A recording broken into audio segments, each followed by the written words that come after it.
किशनगंज से आई है शर्मसार कर देने वाली घटना।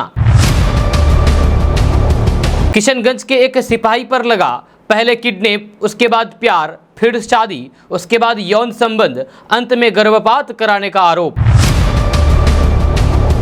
सिपाही ने महिला को नशीली पदार्थ खिलाकर किया दुष्कर्म, फिर मारपीट कर निकाला बाहर। पीड़ित महिला ने किशनगंज एसपी से लगाई न्याय की गुहार।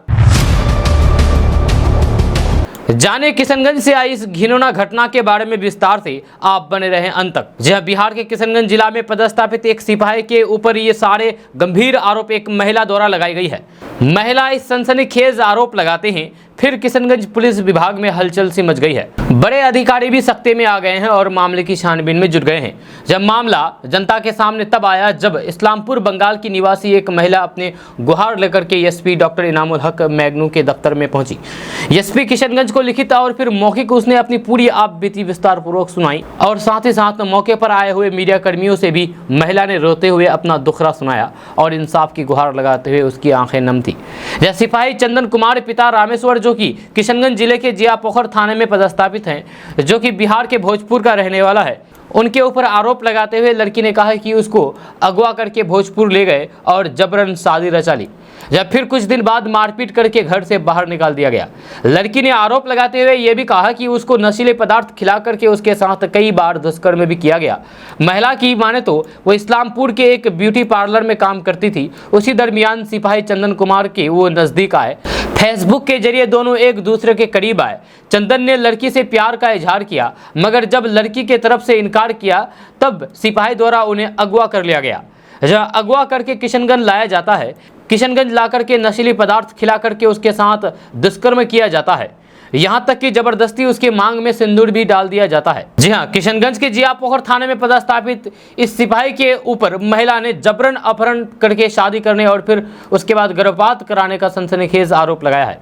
महिला के इस आरोपों के बाद पुलिस महकमे में हलचल मच गई है। जब महिला ने बताया है कि वो इस्लामपुर में एक ब्यूटी पार्लर का काम करती थी, उसी दौरान सिपाही चंदन, जो कि पहाड़कट्टा थाने में पदस्थापित था, जब उससे फेसबुक पर दोस्ती हो गई। फेसबुक पर दोस्ती के बाद चंदन ने उससे कहा कि वे प्यार करता है, लेकिन जब वो नहीं माने तो फिर उसे जबरन उठा करके लेकर आया और नशीले पदार्थ खिला करके उसके साथ गलत काम किया, जबरन सिंदूर भी डाला और जबरन शादी कर ली। पीड़िता ने बताया है कि उसके बाद जब उसने चंदन पर शादी को रजिस्टर्ड करने का दबाव बनाया, तब 12 जून 2023 को उसने इस्लामपुर कोर्ट में उसके साथ शादी की। वहीं उसने बताया है कि वह पोआ खाली में उसके घर में ही रह रही थी। इसी बीच उसे पता चला है कि चंदन पहले से ही शादीशुदा है और उसकी एक बेटी भी है। जी हाँ, पीड़िता को ये बाद में पता चला। पीड़िता की माने तो जब चंदन को उसने विवाहिता होने की बात कही तो फिर उसके बाद से वह उसके साथ मारपीट करने लगा और कमला नर्सिंग होम इस्लामपुर में ले जाकर के उसके इच्छा के विपरीत उसका गर्भपात करा दिया गया। पीड़िता ने बताया है कि बीते 17 अगस्त को उसकी पहली पत्नी मीरा कुमारी को चंदन कुमार के साथ मेरी शादी की सूचना मिलने पर पवाखाली में स्थित रूम पर आई और मेरे साथ झगड़ा और गाली गलौज करने लगी और कहने लगी कि तुम चंदन कुमार को छोड़ दो, नहीं तो तुम्हारा मर्डर करवा देंगे।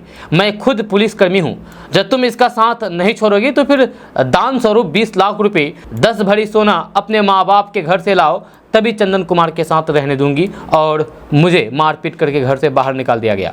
जब पीड़ित ने कहा है कि उसकी मां चौका बर्तन करके किसी तरीके से भरण पोषण करती है, आखिर वह कहां से ये रुपए देगी।